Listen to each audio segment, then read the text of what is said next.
Hey everybody, this is going to be an update video on the On3 Performance Turbo Kit.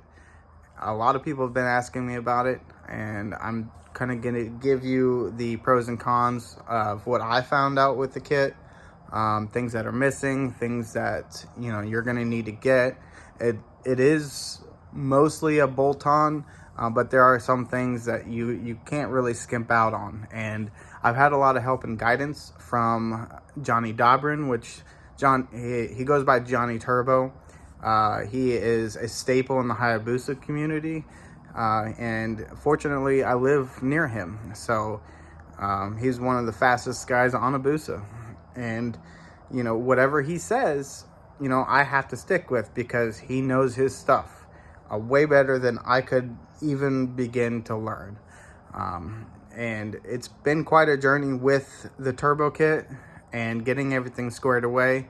But as far as like I can tell, I give it a solid A-. On3 Performance did a really good job designing the kit. There are some things that need to be done better, but overall, I will say it's a pretty solid kit. I haven't had any issues with the parts themselves, as far as being fragile, breaking, anything like that. But there are some stuff that needs to be looked at. For instance, we have, let me get off the floor here. We had an issue with the couplers on the actual intercooler piping, which it doesn't have an intercooler, but the silicone couplers right here and right here. So what I ended up doing is going to Napa, and you can find silicone couplers there. They charge by the foot. It's like $44 or something a foot. But I only had to buy a foot to actually get it to work. The silicone couplers that come with the kit just aren't long enough to fit properly, and they're very slippery when they get any kind of oil on there. And anybody that has built a turbo vehicle, turbo bike, turbo lawnmower know that things get greasy, things get oily.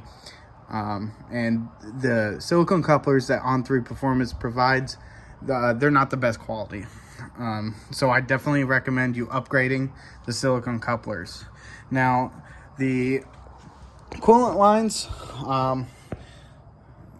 right here, the metal lines, they're nice. You don't necessarily need them, but I do recommend, forgive me, they have you cut the rubber hoses right here going into the bottom of the radiator, and just from me cutting it, weakened it, and it blew apart while I was riding. And yeah, it's kind of my fault. I could have done it better, but it's one of those things that you don't think about when you cut the OEM rubber hose. So here is the rubber hose that I cut up right here. This one's been doing fine.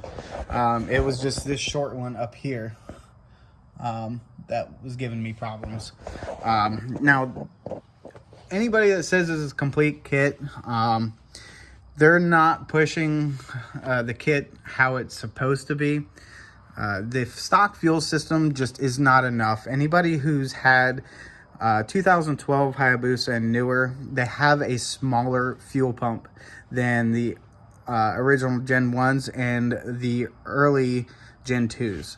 The early Gen 2s and Gen 1s, they have the taller fuel pump, and they can push a little bit more fuel.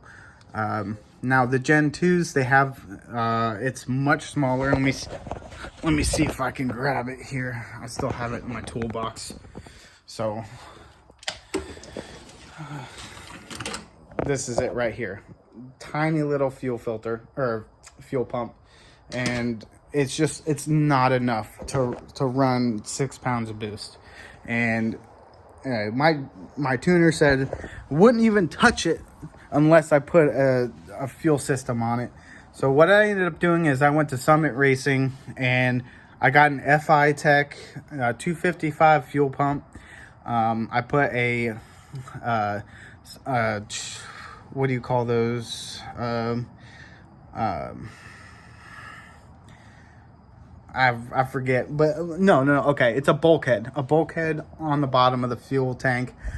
You will lose your fuel gauge just because there's nothing out there right now that actually supports having this OEM fuel gauge on a bulkhead like that.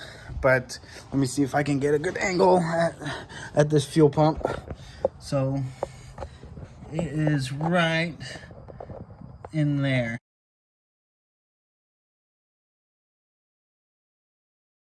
If you can see it. So, and I have it on a switch on the bike right here to turn it on and off. Yes, it used to be on plastics, but that's another story that I might get into. Now, let's see here. Another thing that I upgraded, which I can't really get to right now, but what you're going to want to get is a rising rate fuel regulator, and you can find those on schnitzracing.com. And that way, you know, per pound of boost, it goes up a certain PSI of fuel pressure. And that's very important. What I have mine set at is 40 PSI on idle. And then under 6 pounds of boost, it goes up to 60 PSI, right around in that area. So, and that's another thing that you're gonna have to get. With the RCC kits, they already come with a fuel pump system and regulator and everything you need to actually get the turbo on there. Now, I didn't touch anything on the motor. The only thing I ever changed was spark plugs. I didn't even go one colder, and I didn't really have any issues. Now my coolant system, it's the turbo manifold's kind of in the way, and you lose the lower mounting bracket on the coolant system. So what I recommend is some steel zip ties, or if you have a welder, you know, weld up some kind of bracket so it can be positively affixed. And it does bring the radiator closer to the front wheel, which there's a plastic fascia or plastic trim piece on the back of the wheel well for the front wheel that can rub on it if you hit bumps. If your suspension is not stiff enough or you hit a big enough bump, you know, it will start rubbing on your radiator. That's one thing that you're gonna have to account for. So I did have to put a radiator in because I did hit a bump pretty hard and put a hole straight through it, and had to get that replaced. And I actually had a ride that weekend and had it overnight shipped to me from Miami. So let's talk about bodywork. Bodywork on the On3 does not fit.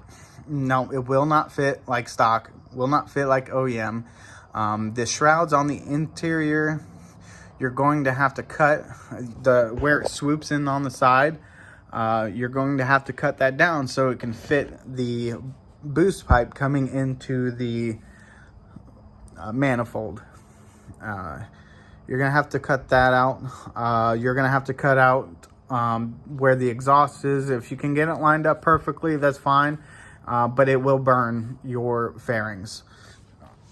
And I don't have any fairings on my bike because I didn't mount them properly, because when you do put the turbo kit on, you lose a lot of the mounting points up top here, right in this area. So the air ducts that come in by the blinkers, all those kind of went bye-bye, and I had no other mounting points. So there are ways to get around that. I'm gonna have to figure that out for myself. So when I do get new fairings, and they're going to be on the way soon, one of the optional upgrades that you can get with the On3 kit is this guy right here. This is the mechanical oil pump. That is a must. Anybody who has done a turbo car, one of the struggles that you have, and I've done turbo Hondas, is getting a bung welded on the actual oil pan. Now, there are weldless bungs that you can get. Kinugawa is the one I used for my turbo Civic build, and I got that off of eBay, and it works fine. It works perfectly.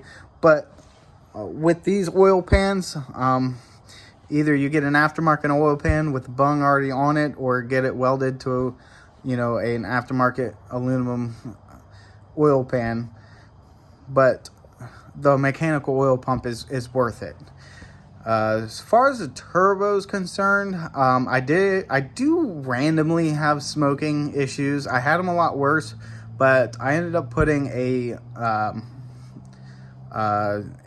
restrictor, a very tight restrictor, one of the smallest I can find, to restrict some of the oil flow going into the turbo, and that cured a lot of the smoking issues that I had. But from time to time, when the bike does get hot, it does tend to smoke, and if you don't have an oil restrictor on your turbo, it will leak. It will leak into your intake track, into your intake manifold, into the runners. It will leak out of the bike, out of the exhaust, everywhere. So a restrictor, for those who haven't done a turbo before, it's a must. So as far as everything else goes, honestly, I can't complain about the kit for the price. For the price, you just can't beat it. Just know that you're going to have to buy extra stuff. You're going to have to buy extra fittings. I'm trying to think what else. Let's see here.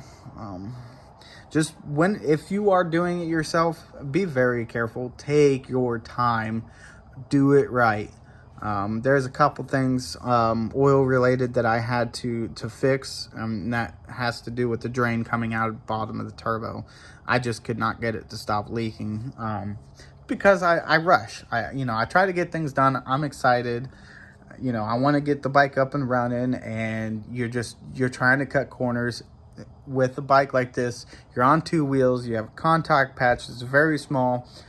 You don't need oil leaking everywhere. So just take your time. Don't do what I did. And it's your life. It really is. Bike is dangerous enough, and then you start putting tying one of these twisters on there, and you're messing with a lot of power.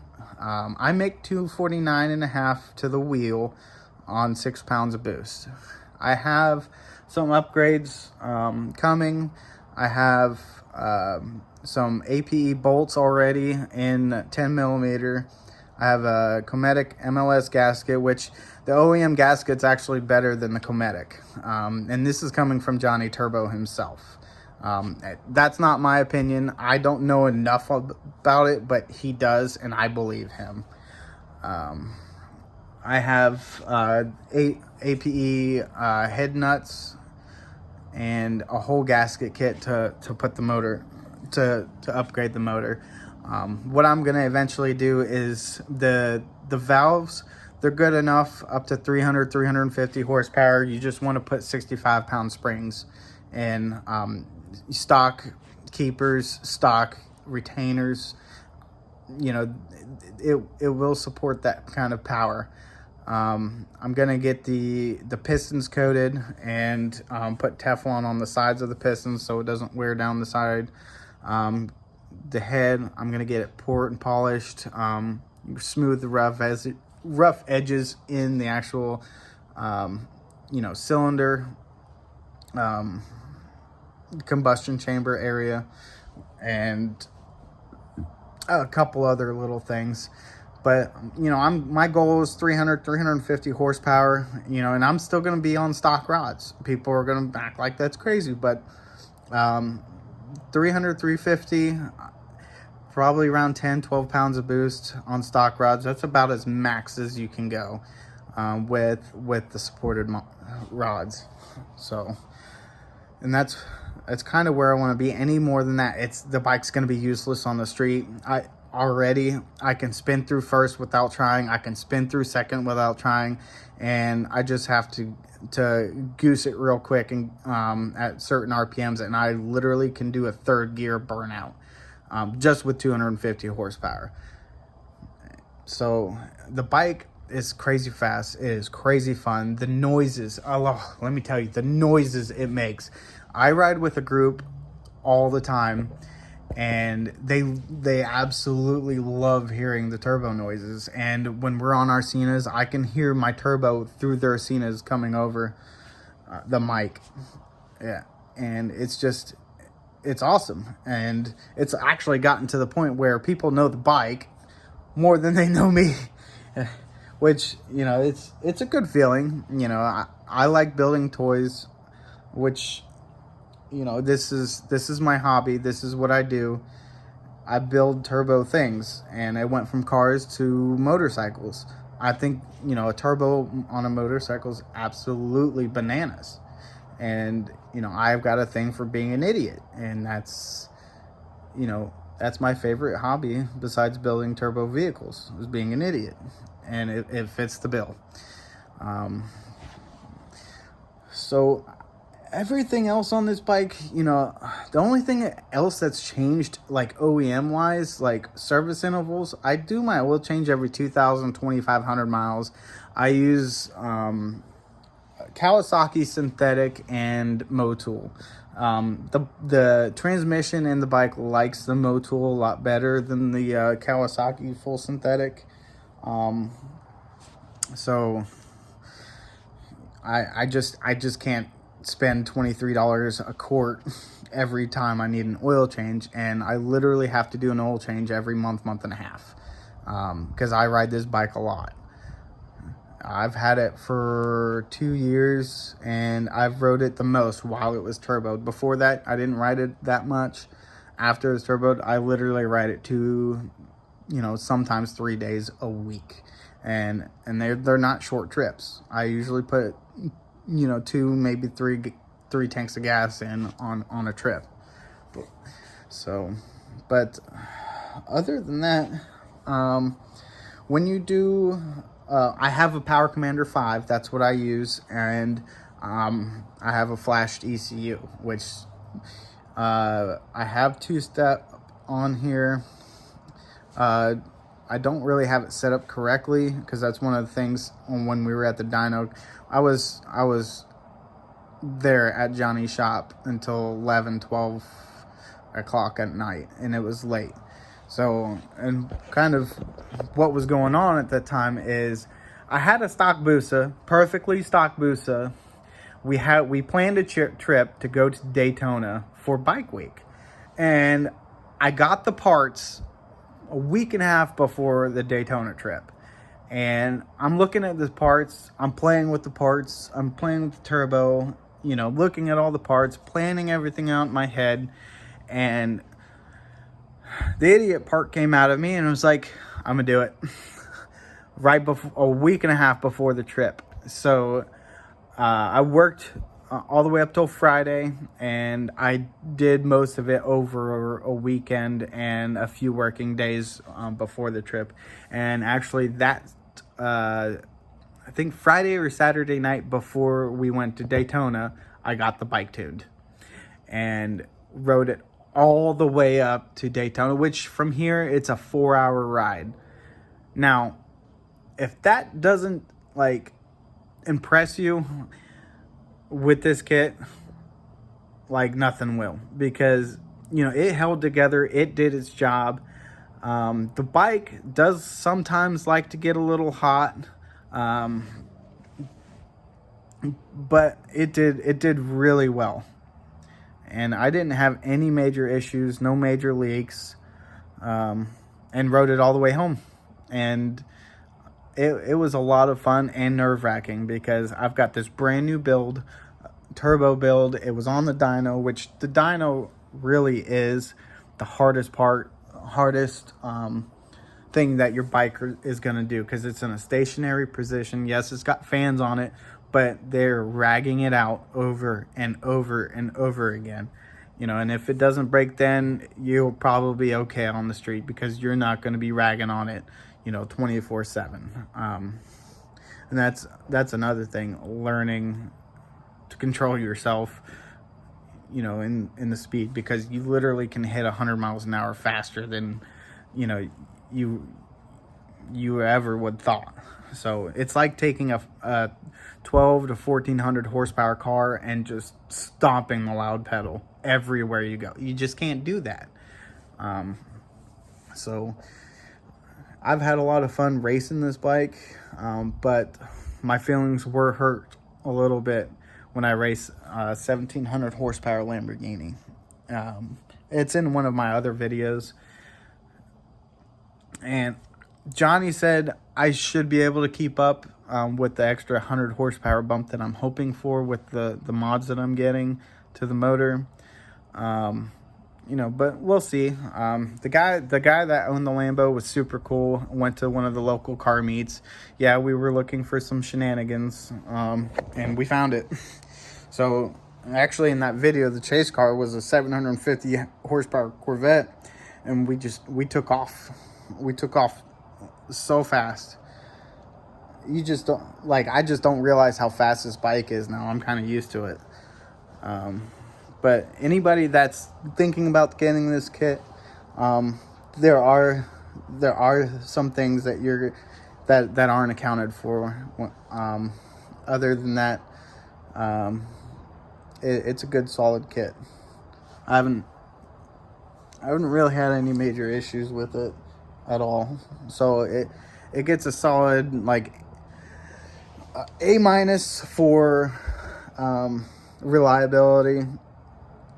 It gets, well, I'm kind of changing the metrics here, but it gets a 7 out of 10 as far as a complete bolt-on kit. It's not. And as far as fitment, yeah, I'm gonna have to give it like a 6 out of 10 as far as the bodywork.